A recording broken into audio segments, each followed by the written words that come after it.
ये video technical analysis पे based only for education purposes है। इसको किसी भी तरह से बाय सेल कॉल, रिकमेंडेशंस या इंटाइसमेंट नहीं समझना चाहिए। जो डेटा इसमें यूज़ किया जाता है वो क्लोजिंग प्राइसेस हैं of selective scripts against the dates जो आपको स्क्रीन पे दिखाई जाती हैं। टेक्निकल चार्ट्स इसमें मंथली, वीकली और डेली रिप्रेजेंटेशन की बेस पे यूज़ किए जाते हैं। अस्सलाम वालेकुम and welcome to our script analysis series, जहाँ पे हम सेलेक्टिव स्क्रिप्ट्स की डिटेल्ड एनालिसिस रिपोर्ट आपकी खिदमत में पेश करते हैं। तो चलते हैं आज की वीडियो की तरफ।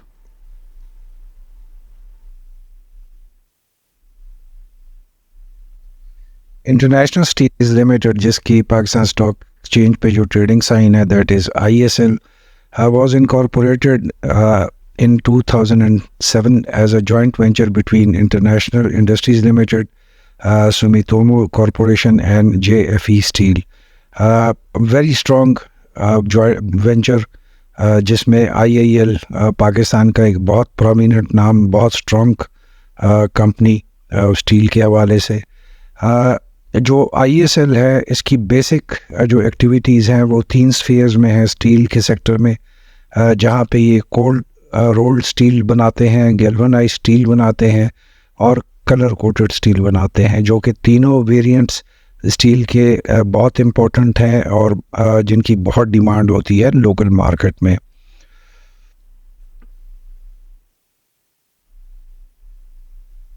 अगर हम अब बेसिक डेटा पे एक नज़र डालते हैं तो मार्केट में 27 सितंबर को ISL ने क्लोजिंग 66.66 के साथ दिखाई, जहां पे हम इसके नंबर ऑफ शेयर्स की बात करते हैं 435 मिलियन, जिसमें तकरीबन 152 मिलियन जो फ्री फ्लोट शेयर्स हैं। It's a very big free float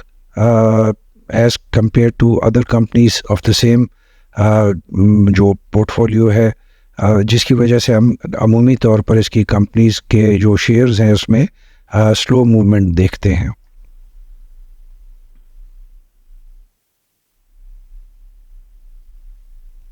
अगर हम इसके लास्ट पे आउट की बात करते हैं तो कंपनी ने 30% कैश डिविडेंड अनाउंस किया था for the period ending 30 June 2024। Market trust, experience management team और इसकी जो आउटरीच है मार्केट में वो इसकी स्ट्रेंथ्स हैं। अमूमी तौर पर जहाँ पे हम मार्केट में स्लो मूवमेंट देखते हैं, बट जब भी इसकी शेयर्स की मूवमेंट आती है या उसका जो फेज़ आता है जहाँ पे हम शेयर्स की मूवमेंट में तेज़ी देखते हैं, उस दौरान हम शेयर्स में हाई वॉलेटिलिटी देखते हैं और अनप्रेडिक्टेबल मूवमेंट देखते हैं।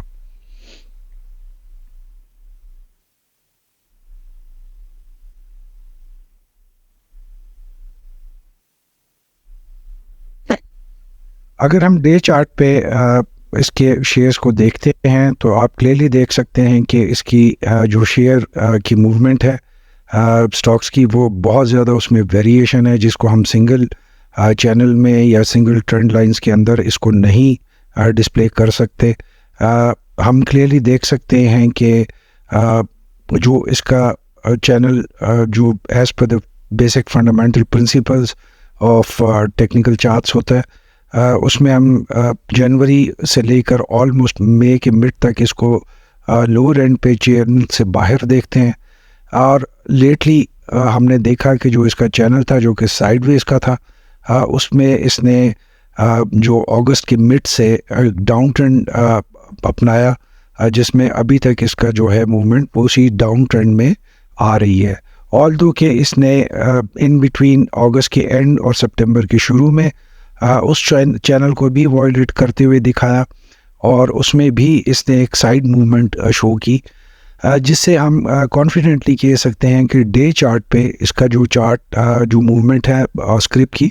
वो डे चार्ट पे डिस्टर्ब हो चुकी है और इस वक्त इसकी जो प्लेसिंग है वो डे चार्ट के हिसाब से as for the basic fundamentals जो है वो एग्जिस्ट नहीं करती। आने वाले दिनों में ये कौन सा अपना एक नया चैनल बना के उसमें एक सॉलिडिफाई करता है अपने पैटर्न को, उससे आगे हम एक नया चैनल डेवलप कर सकेंगे, जो इस वक्त तक पॉसिबल नहीं हो रहा as far as the movement of the stock shares of the companies is concern. Same अगर हम इसको बुलेंजर बैंड के इंडिकेटर के साथ देखते हैं तो हम क्लियरली देख सकते हैं जो क्लोजिंग है वो इसने लोअर हाफ में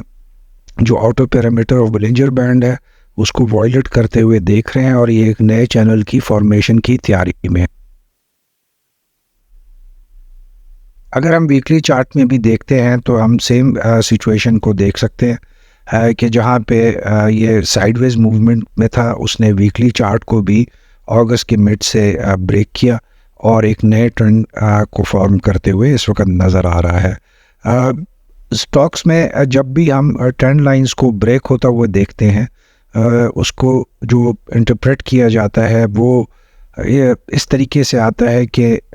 उसी स्पेसिफिक स्टॉक की जो फ्यूचर मूवमेंट है उसमें कोई बड़ा चेंज आने वाला है जिसमें कि वो अपने जो माजी में फॉर्म किए हुए ट्रेंड लाइंस है उससे बाहर निकलता है either on the up trend positive side पे या on the down trend negative side पे। तो इसमें हम देख सकते हैं क्लियरली कि ये कंपनी जो है अपने डाउन ट्रेंड में एक नया चैनल फॉर्म करने जा रही है जहाँ पे as far as the volumes is concern हम देख सकते हैं कि वॉल्यूम्स एक एवरेज वॉल्यूम जनरेट हो रहे हैं बट उसमें सेलिंग प्रेशर आपको ज़्यादा नज़र आ रहा है जहाँ पे आप क्लियरली देख सकते हैं कि जुलाई के सेकंड वीक से ऑनवर्ड इसमें कंटिन्यूस सेलिंग आ रही है जो कि इस वक्त इसकी जो स्टॉक्स है उसको काफ़ी वीक पोजीशनिंग में प्लेस करती है। ये जो सेलिंग है it is probably mainly for the reason कि एक जो स्टील इंडस्ट्री पे हमने देखा है प्रेशर डेवलप होते हुए lately because of the economic outlook of the country जहाँ पे हमने बजट में भी जो टैक्सेस नए देखे और आने वाले दिनों में भी जो टैक्सेस के हवाले से ख़बरें आ रही हैं उसमें स्टील सेक्टर और सीमेंट सेक्टर पे हम आने वाले दिनों में मज़ीद प्रेशर डेवलप होते हुए देख सकते हैं। अगर हम मंथली चार्ट पे आते हैं तो आपको और ज़्यादा क्लैरिटी के साथ यही बात नज़र आएगी कि पिछले 4 महीनों से कंटिन्यूस जो इस कंपनी के जो शेयर्स हैं उसमें सेलिंग प्रेशर बहुत ज़्यादा है और इस वक्त नेगेटिव साइड पे ट्रेंड कर रही है जिसकी वजह से ही इसकी जो डाउन ट्रेंड है वो एक आपको नई बनती हुई नज़र आ रही है। कंटिन्यूसली 4 महीने से ही ये डाउन ट्रेंड में इस वक्त ट्रेवल कर रहा है।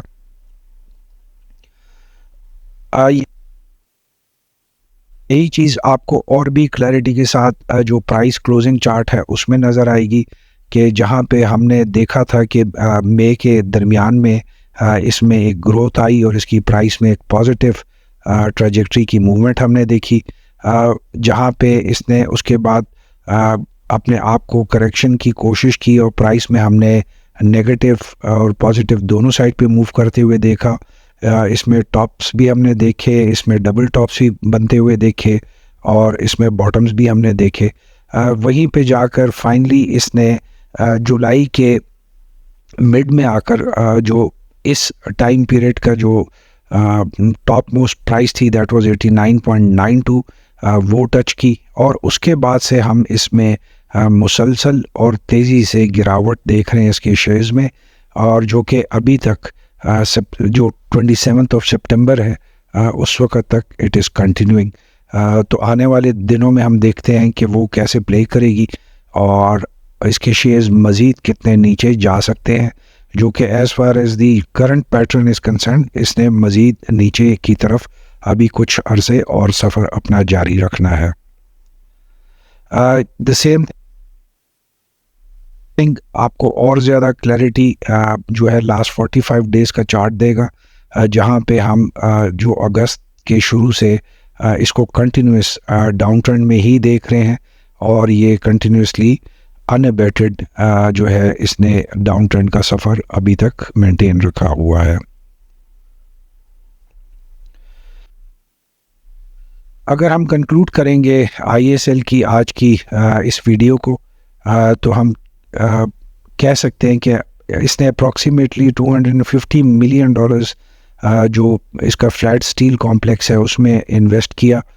जिसकी वजह से इसकी जो प्रोडक्शन कैपेसिटी है उसमें अच्छा खासा इजाफा हमने देखा अराउंड 1 मिलियन मेट्रिक टन्स का इसमें कोल्ड रोल्ड स्टील का जो है प्रोडक्शन इसकी इजाफा हुआ, जिसके बाद हमने लार्ज स्केल जो है इसकी एक्सपेंशन एक्टिविटीज़ भी देखी डिफरेंट साइड्स में, और डिफरेंट मार्केट में इसकी जो शेयर्स थे उस पे इनको फोकस करते हुए देखा। इस वक्त जो कंपनी है वो दोनों साइड्स डोमेस्टिक जो है मार्केट और इंटरनेशनल मार्केट जो है उसमें इसका फोकस देख रहे हैं, जिसमें जो इनकी गुज़श्ता एक्सपोर्ट्स थी उसके मज़ीद बढ़ाने के पॉइंट ऑफ व्यू से हमने काफ़ी कंपनी को देखा है कि काम कर रहे हैं। अभी तक जो इनकी different for the last 10 years जो हमने देखा है फिगर्स, उसमें तकरीबन 20 मुल्कों में एक्सपोर्ट की जा रही है ISL की तरफ से। ऑल्दो कि हमारे पास स्पेसिफिकली जो एग्जैक्ट नंबर्स जो है ऑफ क्वांटिटी एंड अमाउंट वो अवेलेबल नहीं है।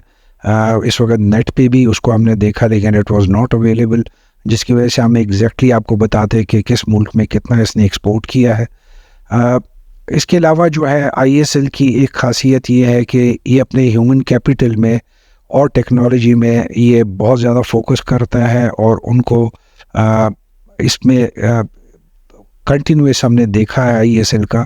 कि वो उनको इन्हेंस से इन्हेंस करने की सलाहियत भी रखते हैं, और इसने माजी में बहुत ज़्यादा इस फील्ड और इस साइड पे इम्प्रूवमेंट दिखाई है। ओवरऑल जो ग्रुप है ISL ये बहुत स्ट्रॉन्ग ग्रुप है, पुराना ग्रुप है, और मार्केट में बहुत रिलायबल समझा जाता है, जो कि एक बहुत अच्छी बात होती है किसी भी कंपनी के लिए कि जो उसमें मार्केट में जो उसका एक नाम है वो एक ट्रस्ट के साथ जोड़ा जाता है। So definitely ISL also enjoys the same legacy जो इसकी पेरेंट कंपनीज के पास ऑलरेडी है, and it is continuing with that. हमने मार्केट में ISL की जो प्रेजेंस है उसको भी बहुत सॉलिड तरीके से पाया है, और आगे भी उम्मीद है कि ये मार्केट जो शेयर है उसको बढ़ाएंगे। हमने देखा कि फिस्कल ईयर 2024 में जो डोमेस्टिक सेल्स थी वो पाकिस्तान की 52 बिलियन रुपीस के करीब की थी, जो कि पिछले साल के मुकाबले में वो 64 बिलियन रुपीस कम है। इस कंपनी के पास कैपेसिटी इससे बहुत ज़्यादा की है, बट जैसे कि हम देख रहे हैं कि मुल्क में थोड़ा सा जो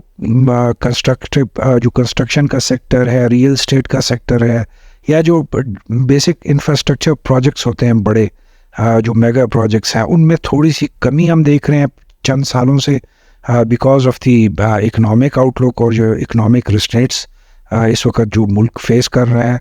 तो आने वाले दिनों में और आने वाले सालों में हम इस चीज़ को मज़ीद जो है डिक्लाइन थोड़ा सा देखेंगे।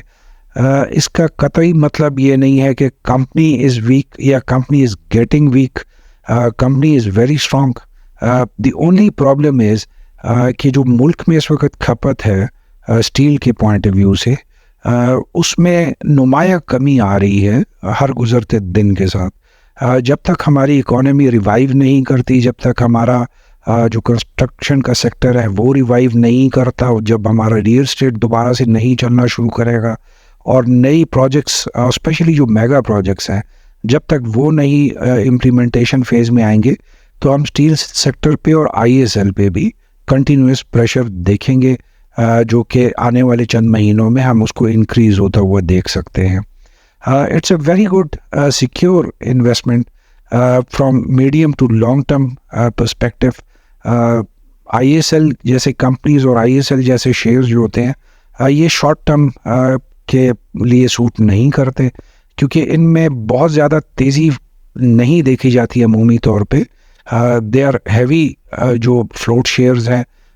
इनकी जो मूवमेंट है वो भी स्लो होती है, और इन कंपनीज की जो इकोनॉमिक आउटलुक है वो भी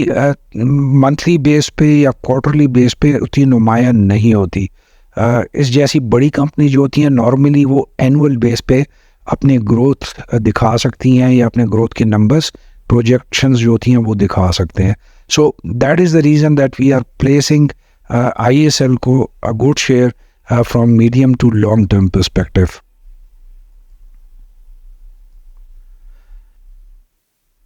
With this, we come to the end of today's script analysis of ISL, hoping that you have liked it. If you have liked it, please do keep us informed of your views, of your recommendations and suggestions. Your input is very important. आपकी जो input है, आपकी जो राय होती है, वो हमारे लिए बेहतरी का एक ज़रिया होती है. So kindly do keep us informed of your views. Thank you very much. Keep smiling. Till next time, Allah Hafiz.